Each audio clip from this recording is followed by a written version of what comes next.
first job Yes. was being a teacher? Well, I was a student teacher because I teacher. finally got into college, which I was very proud of because I didn't think I could get in anywhere. And then I realized I like waitressing a lot more, and I had many waitressing jobs. It's fair because you get paid more if you do a good job, less, and also I couldn't control the classroom. Right. They used to laugh at me. I looked like a kid, and they didn't treat me with respect, and I gave up, frankly. But I'm happy I did. It wasn't for me. And so what was the catalyst that got you to say, you know what, I want to, you had a $1,000 loan from a boyfriend, right? That's what the catalyst was. This handsome guy walks into the diner, one look at him, and I knew I was never going to be the same. And then he offered me $1,000 a year later and said, let's start a real estate company. You run it, and I'll give you the $1,000. And I said, yes, for sure. But were you interested in real estate, or was he just like, you know what, it's lucrative, let's do it? You know, I had 22 jobs before then, and I figured, why not? But being in the business, Yes. you were in a male-dominated world. I loved it. Right. You know why? It was a great advantage being a woman. You're always better off being an odd duck because you have a marketing angle to begin with, just naturally. Right. And so I really was very lucky. Today I'd have to compete with other women.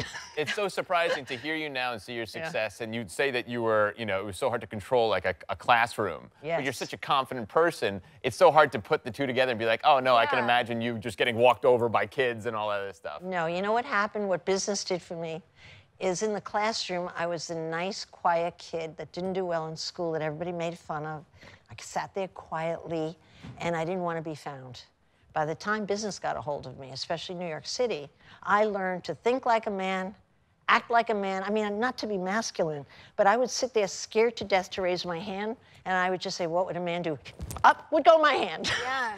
And so I learned to really get over myself, you know, and you learn that as you grow older. That's the only benefit to getting older is to get smart. The terrible thing is you get old. How did Shark Tank come along? That was happenstance. I was a real estate expert doing a few gigs on the Today Show because the real estate market was crashing. Yeah. And they said, would I be interested in the show called Shark Tank? I said, I didn't fish, but I figured I'd learn. But no, I know it sounds ridiculous, but wouldn't you think that's a fishing show? I still do.